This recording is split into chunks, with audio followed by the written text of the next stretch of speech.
Welcome to Mecum Presents On the Move, brought to you by State Farm. It's the show geared toward keeping you up to speed with the latest auto news, event coverage, and expert industry insight. Now, here are your hosts, Matt Avery and John Kraman. Hey, and welcome to another On the Move.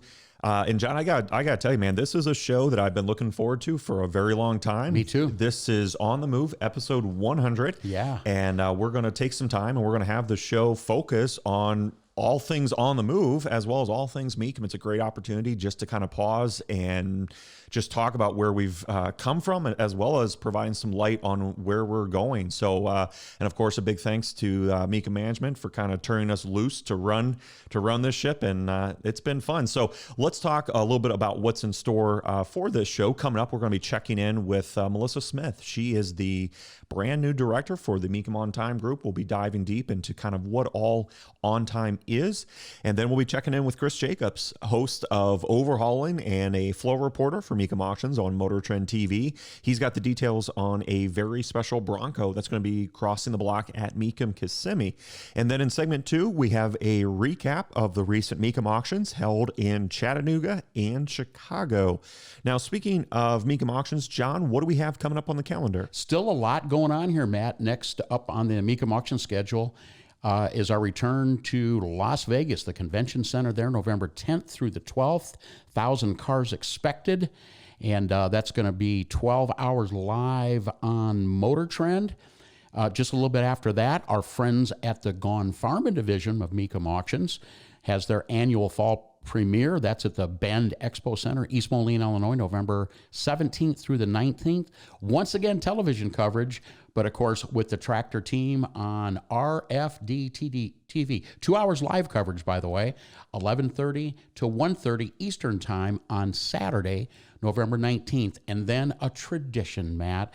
We end the year, the Mecum auction schedule, in December at the Kansas City auction, Bartle Hall. Now, that's the Kansas City Convention Center.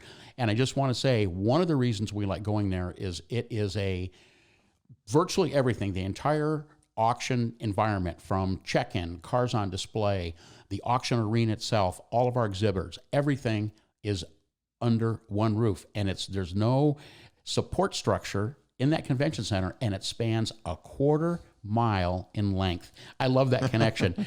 Planning on having about 700 cars there, running December 1st through the 3rd, and 12 hours of live television coverage coming up on both Friday and Saturday on both Motor Trend platforms, Motor Trend TV and Motor Trend Plus, the streaming service. So got a lot going on for the remainder of the year while we all start getting revved up for Mecum Kissimmee in 2023, the world's largest single collector car auction. But more about that in a future podcast. Right. Oh, yeah, we'll be going deep into that. Now, John, let's talk a little bit about On the Move, an On the Move look back, or a rewind, as we've called it. And it's a great opportunity to do that, to kind of explain or provide some light to listeners who have been with us for the past 3 years. On the Move launched in 2020 as an audio podcast. And really kind of the working concept, John, was for you and I to get together and just kind of represent a bunch of car guys hanging out, talking about what we're seeing at Mecum Auctions, as well as what we're seeing in the new car industry, in the automotive community. And I got to say, John, it has really worked out well, because the pairing between us has really just, I think, kind of blossomed into a really neat perspective, where I've enjoyed spending a lot of time getting to know you, hearing your insight, hearing about some of your memories with some of these cars and your knowledge. And I think it's been a great opportunity for listeners to kind of engage with us, because, again, we've got two different perspectives, just in terms of our likes and our preferences and our outlook on the car community. It's really been a lot of fun. Well, and I think that it works, Matt. One of the reasons why it works so well is because we both represent a different level of interest and two really completely different generations, both very important and both relevant in not only the collector car world, the vintage world, but also in the contemporary car world. And then, of course, we tie into that with Mecum Auctions as well. I just want to say, and I want to give a lot of credit for those that don't know, is I really consider this to be your show. You're the guy that steers the ship, and you also produce this show from the other side of the mic. So you wear a lot of hats, and you do it so well. It has been nothing but a sheer joy for now episode 100 to work with you. And I'm sure we're going to have a lot of shows coming up in the future. Now that I've said that, let me bring something up that listeners may not be familiar with, and that is On the Move, outside of the podcast, has taken us, or has taken you in particular, on a life all its own. Give us some details on currently what's happening with On the Move. Right. Well, I led off by saying that On the Move started as an audio-only podcast, and that's because it has really, like you said, it's grown and expanded. And part of the intentionality of, again, going back to that initial podcast concept was an opportunity for us to connect with the Mecum fan base and the automotive community. And really, On the Move has expanded to do that in other formats. And so one of the really exciting developments in the last year has been how we've been able, both of us have been able to take On the Move and produce On the Move video content, because it really speaks to our travels and our roles within Mecum Auctions. You and I stay on the move, not only attending the Mecum auctions that happen all around the country, but you and I both are very active and involved with other top automotive events that take place. And so now we're expanding further into on-camera presentations that we're kind of calling On the Move, where we're able to showcase other activities, again, that we are involved with, either with Mecum Auctions or out and about representing Mecum Auctions. Some recent examples that come to mind, just if listeners want to pull this up, and all this content can be found on the Mecum Auctions YouTube channel, where there's a On the Move playlist. And this is where you can find a lot of this content that really kind of speaks to other automotive stuff happening outside of a Mecum Auctions. So some of the stuff that we've produced over the last couple of months has been, you and I took a trip to the Elmer's Auto and Toy Museum, and we did a couple previews on some of the galleries of vehicles and memorabilia and toys that were crossing the block. We had a lot of fun there. Another one that we did was we attended the Hot Rod Power Tour, where we were able to be Mecum on the move, out and about for all 5 days of that awesome event. Being on stage, talking about our work with Mecum Auctions, talking about some of our favorite memories from that trip, as well as Bloomington Gold was another one where you and I headed down to Bloomington, Illinois for that Corvette and Camaro show. And then also some even more recent content is just this past weekend at the dueling Mecum Auctions in Chicago and Chattanooga. There's a brand new On the Move video where I compare two of the latest Bronco Raptors. Both of them are 2022 model years, a little head to head. But again, just to kind of clarify for listeners what exactly this On the Move expansion is, it's really an opportunity just to kind of showcase more automotive content out there in a different way. Well, you've done a fantastic job. At my last count, you've got already maybe a couple of dozen of videos out there on YouTube, with a lot more to come. I just have to say, you're so poised and you do such a great job on those that you must have a background prior to Mecum on the Move. Tell us about how you all got started in production of quality automotive content.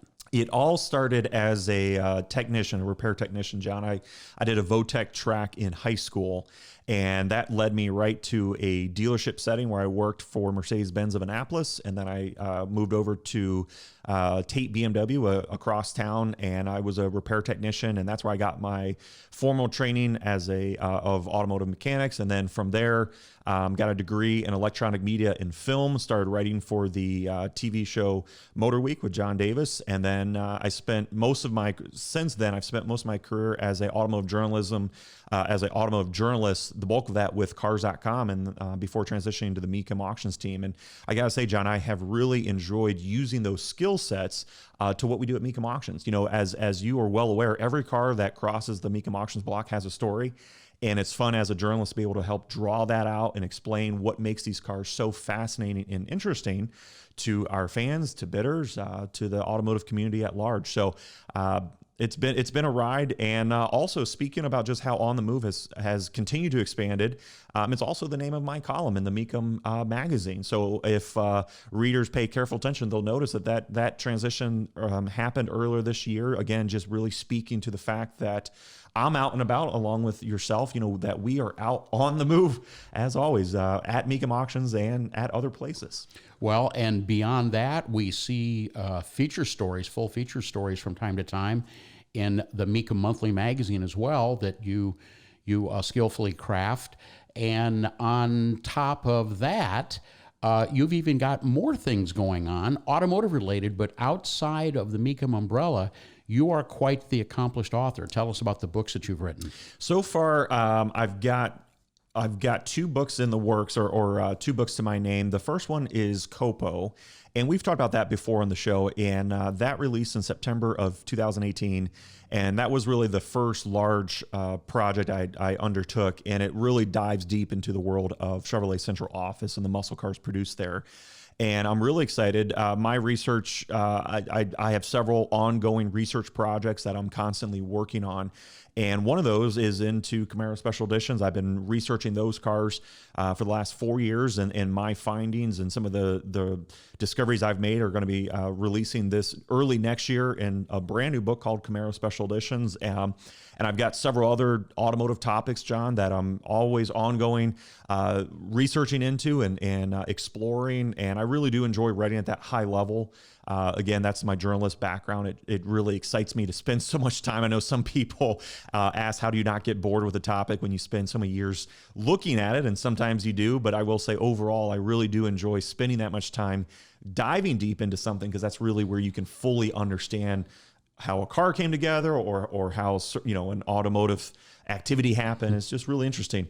Something else I should also mention too, John, about On the Move, is that people will also see it outside of even the Mecum Auctions umbrella, where we're starting to share content with our partners over at Motor Trend and Hot Rod, where even they are taking some of this on the move content and incorporating it into stories. So the key thing, I think, to listeners is be on the lookout, because On the Move is getting out there into the automotive community.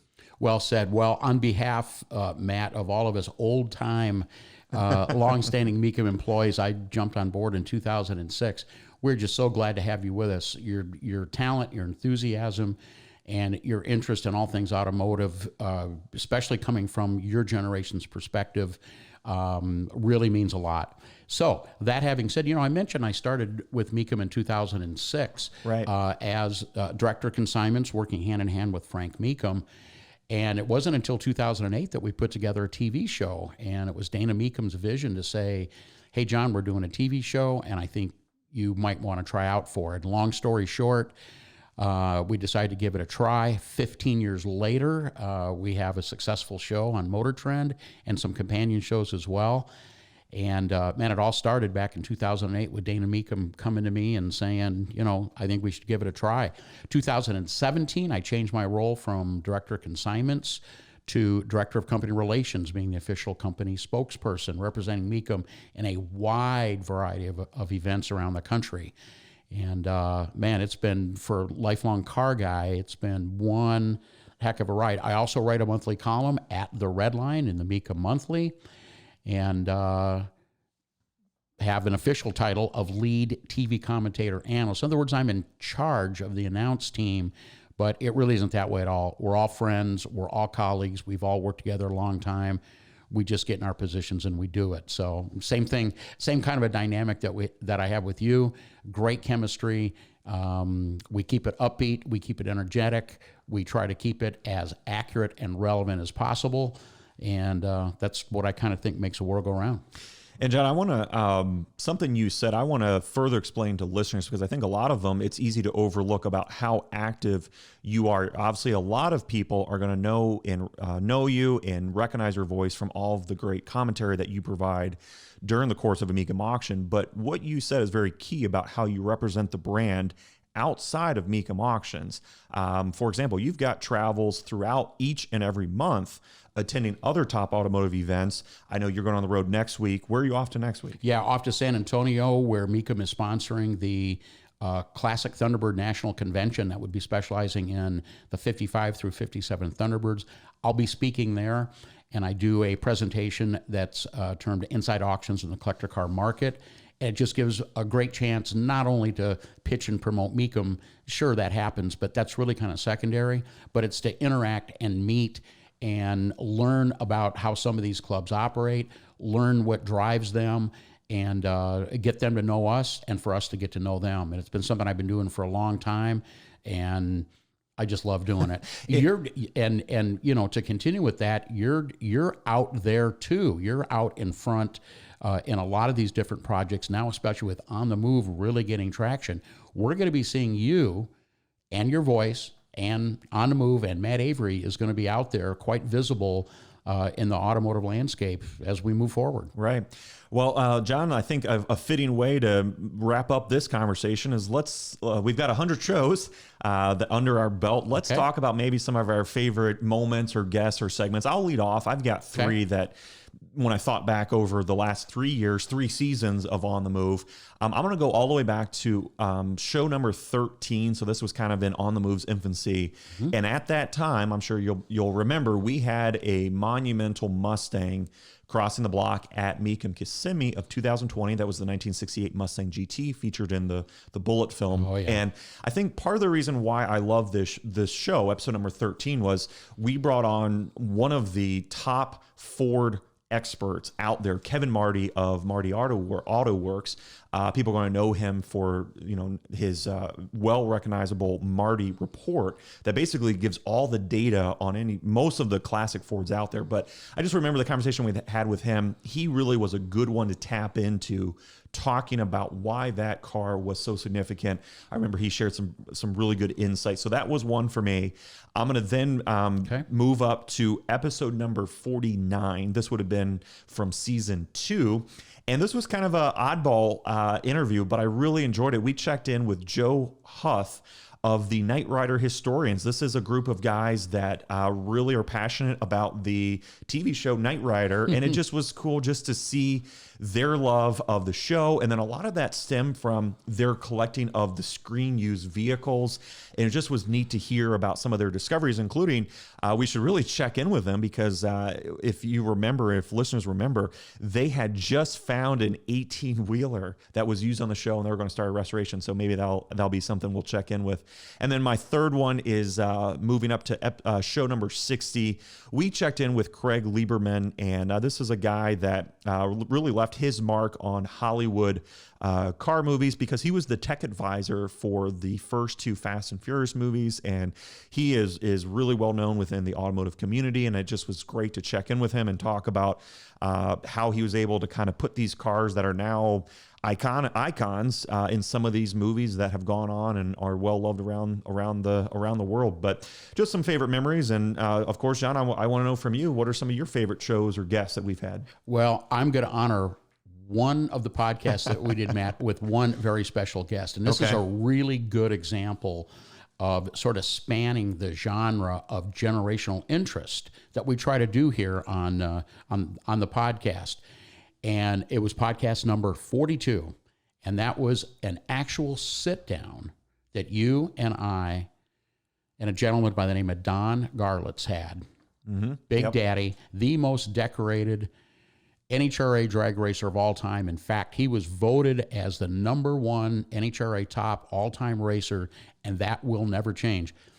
Big, as he likes to be referred to, Big Daddy, but Big for short, is 90 years old. And you and I had a chance to sit down with him in his office filled with memorabilia and engaged with him for a almost unbelievable opportunity for perhaps the most legendary name of any form of auto racing, certainly in drag racing, to be able to be invited into his private space and hang out with him and talk about his incredible life. Let me just remind you some of the incredible landmarks. He was there in drag racing really from the beginning, but he was the first guy to go 170 miles an hour, 180, 200, 240, 250, and 270 miles per hour. In the early 70s, he had an awful accident, lost part of his foot.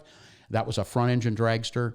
He thought he still wanted to race with his line of cars called the Swamp Rats.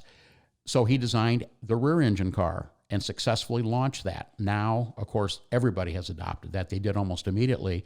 And it's a much safer platform. And he's still very involved today in racing in the electric world. Now, keep in mind, the incredible G-forces that he's experienced during his drag racing career has caused vision problems. His retina have are distressed as a result of that. But the electric world, not quite as violent as the nitro world. So he's still dabbling with that. But what a gentleman, a great guy, once in a lifetime opportunity. And I say, well, wait a minute. Maybe what you and I ought to do is put our thinking caps on, look at schedules, and consider a follow-up trip down to visit Big down at his facility in Ocala, Florida. What do you think? Yeah, I think that's a great idea. We are long overdue for a check-in with Big. And speaking of checking in, let's do that now with Melissa Smith, who is the director of Mecum On Time, which has some big news. It is now its own division of Mecum Auctions. There's a lot of exciting things in the works. Melissa, thanks so much for joining us. And I think an appropriate place to start the conversation is, how would you explain or define what Mecum On Time is? Oh, well, wonderful. Thank you so much for having me. I'm very excited to be here. So Mecum On Time is really a way for us to expand beyond the actual live auction block.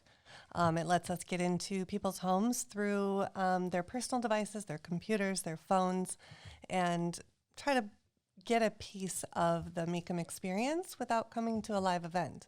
It allows us to sell big collections through a longer amount of time, and really gives us the time to spend, research, do what we need to do to bring these collections to life and be able to share them with virtually the world. So let's define exactly what we're talking about with collections now. The Mecum division, road art, been around for a long time. And that would be really non-vehicles, but not necessarily memorabilia connected with vehicles. It could be everything from A to Z. How is this new Mecum On Time different from the traditional road art? Has it replaced it? Are you guys working together? How is all that blending in? You know, it really is allowing us to blend together. Okay. Just for example, the collection that we are doing right now, it's Jim's Forever collection. It is a beautiful collection coming out of Mendon, Ohio. How many items? Well, in the On Time division, we have approximately 10,000 items. Wow. Yeah. Yeah. Okay. And so blending that with the road art division, they are taking a good chunk of the items directly to the Las Vegas motorcycle auction in January. And with our division, we started auctions last week. We started doing the cataloging about 2 months ago, and no small job, of course. Right. And so we are taking items probably 2 auctions a week up until that Las Vegas motorcycle auction, allowing us to do different themes, different little collectibles, all Harley-Davidson theme. Not one item is not Harley-Davidson. And just ramping up and revving up for that Las Vegas motorcycle auction. So just to make it crystal clear for all of us and our listeners, the road art division continues as it always has been, adding a component to a Mecum auction during the actual live auctions in concert with the vehicles that they'll be selling.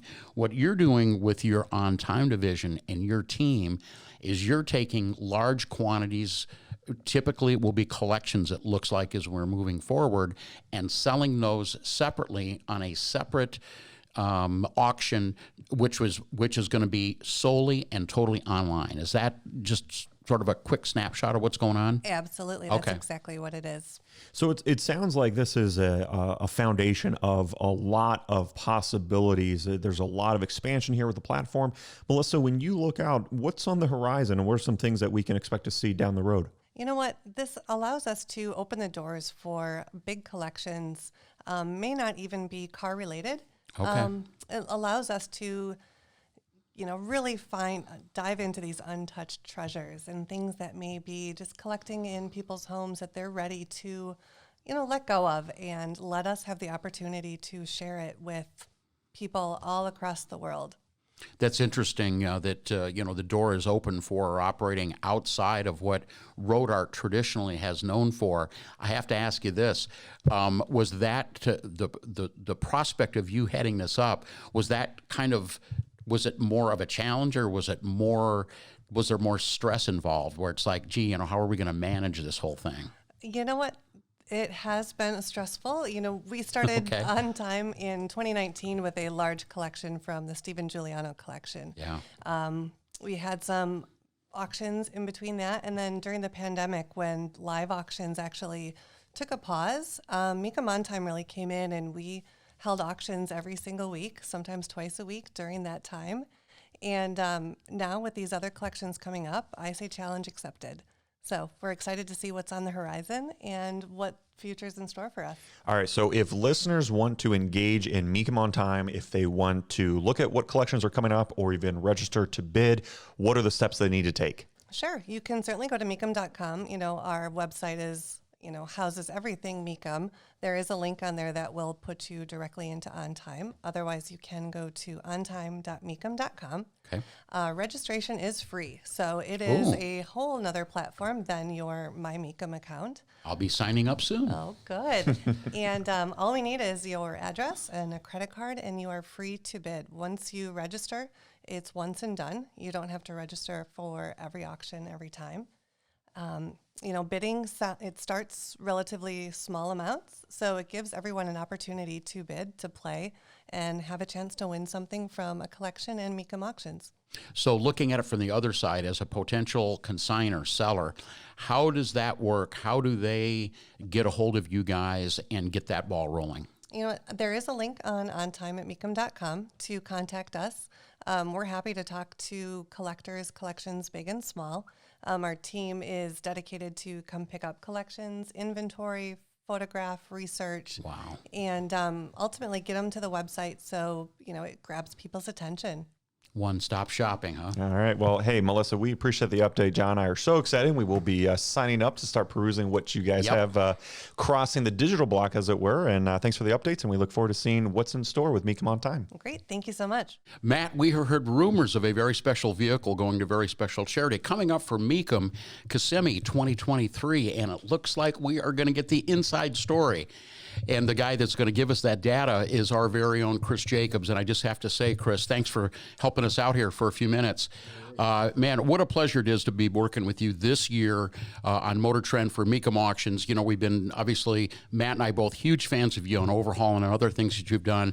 To work with you and having you as a friend and a colleague, it means a lot. And I just wanted to say that for everybody to understand. Thank you very much. How much we really appreciate what you do. And we're going to even take that to a different level. So there's a special vehicle and there's a very special charity going to be happening at Mecum Kissimmee, as I said, in the upcoming year. Tell us about it. Yeah, it's a 2021 Bronco. All right. So it's one of the new ones, and it's a first edition, which are even better, probably the rarest of the trim levels. They only made a certain amount of them. So this is kind of how it went. Sunbelt Rentals purchased 2 of these 2021 first editions. They did a raffle with one of them and raised a lot of money for the beneficiary charity, which is the Gary Sinese Foundation. Cool. Everybody knows who Gary Sinese is. His legendary role as Lieutenant Dan in Forrest Gump led him to do a lot of work with the military. He's got the Lieutenant Dan Band where he performs at military charity events. So the second of the 2 Broncos was given to my good friend Chip Foose, who everybody knows from overhauling, design legend. And he spruced up the Bronco a little bit, did a very patriotic red, white, and blue graphic on the hood. He did a challenge coin motif, which mimicked kind of the road trip stickers on the back window, which looks very cool. It kind of looks like a sticker motif, but when you get up close to it, you realize they're challenge coins. He actually used the Gary Sinese challenge coin on the front fender as logos, and it's such a great effect. So fill us in on the Gary Sinese Foundation. What is the foundation working towards, or who are they helping, or what's the mission? Well, overall, to help veterans of the military, and more specifically, one of the charities that he focuses on is building houses for veterans who were wounded in combat, and retrofits their houses so they can live relatively normal lives, Awesome. as much as possible. These guys are severely wounded, loss of limbs, and obviously are immobilized to a certain extent. And so Gary's work in building these houses allows these guys to get around as best that they can. So, it's a huge morale builder for them. Obviously, it helps them out in their day-to-day lives. And every little thing counts, and that's where this Bronco comes into play. So as John, you said, it's going at Kissimmee 2023. Okay. All charity, all proceeds will benefit the Gary Sinese Foundation. And if you want to learn more about it, just go to GarySineseFoundation.org. Excellent. It's a website, yeah. You talked about the graphics on the car, and it is here on display at the Chicago Schaumburg auction. So I imagine we'll probably have some images and graphics of it coming up on the Mecum website here shortly. But what are some of the other modifications that Chip decided to incorporate in this Bronco? Yeah, well, of course, we had to improve it a little bit mechanically as well. Didn't touch anything under the engine. So, the drivetrain remains the same. However, he did upgrade the suspension with the King system. Oh, sure. All the way around. Fuel provided the custom wheels and tires, which is pretty cool because, normally wheel companies don't make their own tires. In this case, Fuel does. Yeah. So those are all around. And the last thing is a MagnaFlow exhaust system. Okay. Yeah. So it's got a nice little rumble. It does indeed. And, increases horsepower and performance. And then on the interior of the Bronco, absurd embroidery. Embroidered the headrests with the logo of the Gary Sinese Foundation. So not over the top, not like hugely modified, just enough. It's eye-catching because of the challenge coin motif and the hood graphic for certain, but it's not something that you'd look at and go, whoa, they went way too far. It's like, it's just enough, both mechanically and aesthetically. So bottom line, special thanks to the folks at Sunbelt Rentals. Thanks to Chip Foose for all of his work on it. And also thanks to you for kind of being in the middle of this thing, for being involved with it, filling us in. And we're all going to get together and celebrate the Gary Sinese Foundation at Kissimmee 23. And it's all going to get capped off with the sale, obviously at no reserve, of the 2021 special edition, or the first edition Bronco is going to be crossing the block. Really appreciate it. Thanks for taking some time. Of course. And we'll see you in Kissimmee, man. Yeah, thanks, Chris. Bid early and bid often. Mecum Auctions is proud to bring you On the Move with Matt Avery and John Kraman. For more on the world of collector cars, head over to Mecum.com. Now let's get back to the show. By all accounts, Mecum Auctions had an incredibly busy October. And John, a lot of that had to do with the fact that for the very first time, Mecum Auctions took on 2 different cities during the very same weekend, holding collector car consignment auctions in both Chattanooga and Chicago during the weekend of October 13th through the 15th. Here's a rundown of some of the highlights. Combined 1,052 vehicles were sold with a very strong 74% sell-through rate, and a total dollar sales between the two auctions coming in at $36.4 million. What a great weekend it was, John. I know you were busy with the TV team in Chicago. How many hours did you guys put together? Yep, great television coverage both on Friday and Saturday on Motor Trend, 6 hours each day for a total of 12 hours. And we had a ball, Matt. The house was packed from beginning to end. The auction pace was fast. And as you mentioned, the sell rate running in the mid-70s, just huge, massive success by any standard. Yeah, and basically the bottom line is between the two auctions, we had 1,433 cars crossing both of those blocks, with 1,052 selling, and like you mentioned, with a very strong 74% sell-through rate.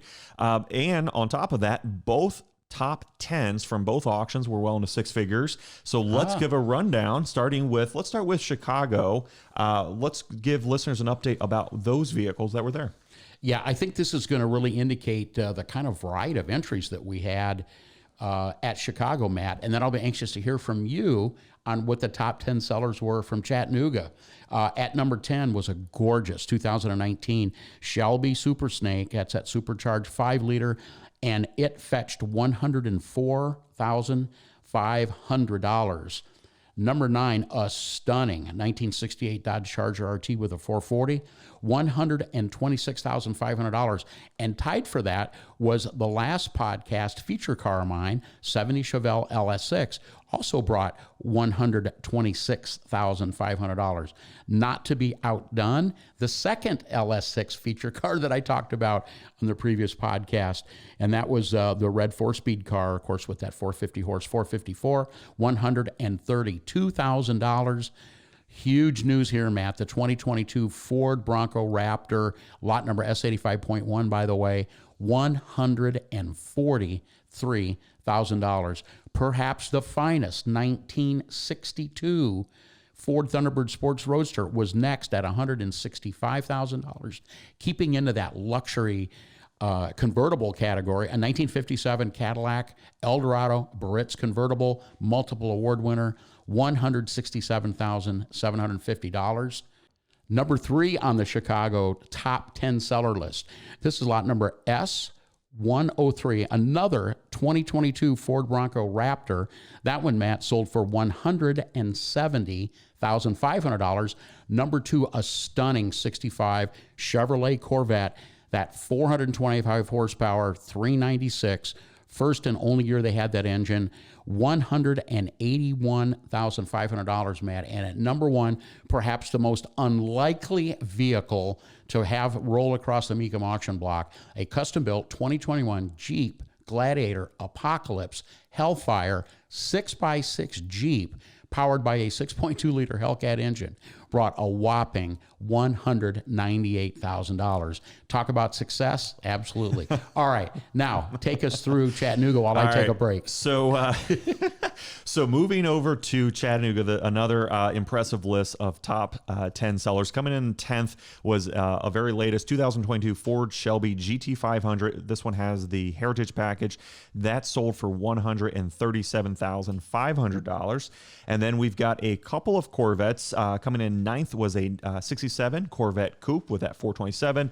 That sold for $145,750. And then, John, in 8th was a very, very latest C8 Corvette. This was a 2023 C8 with the 70th anniversary package. This is a convertible, just 60 miles showed on the odometer. That sold for $159,500. Then in 7th, we had a gorgeous 1953 Packard Caribbean convertible. I always love these models, very sharp vehicles. This one sold for $165,000. In 6th, we had a Restomod-like convertible, 69 Camaro convertible RS with a 441 cubic inch, 719 horsepower V8, selling for $181,500. In 5th, we had a 2007 Ferrari F430 Spider that sold for $183,700. And then in 4th, we have a 2020 Mercedes-Benz G63 AMG. Oh man, this is cool with the Brabus kit on it. It sold for $187,000. And then, John, in 3rd, you mentioned that both auctions were monumental for a variety of reasons, and including the prevalence of these very latest 2022 Ford Bronco Raptors. You mentioned 2 of them were at Chicago. There was one at Chattanooga. This one sold for $209,000. I'm excited to see where these vehicles continue to go, because I think that they are red hot with collectors. And then in 2nd was a 1957 Corvette convertible selling for $220,000. And then coming in first, the high seller of the entire Chattanooga auction was a very cool 1968 Shelby GT500 KR convertible. This one sold for $302,500. You know, Matt, really kind of looking at both of the top 10s there, what a great variety. I mean, talk about right in the center of the collector car world with 50s convertibles, right? Muscle cars from the golden era, 1.0, late model performance cars, and then some special interest cars in there as well. You know, I'm just going to make a statement, and that is I think that the strategy that was actually put forth by Frank Mecum 10, maybe 12 years ago, to really start operating outside the box of what used to be considered to be traditional inventory has really paid off. Basically, we can sell anything anybody can bring, and I think we proved it with these 2 auctions. That is well said, John, and I think that's a key theme that both Mecum fans and the automotive community will continue to see, is that what enthusiasts define as a collector car has really widened, and we are seeing that clearly represented on the Mecum Auctions block. You've been listening to Mecum Presents On the Move, brought to you by State Farm. For more information, visit Mecum.com. And join us again next time as we take you inside the world of muscle and collector cars and more.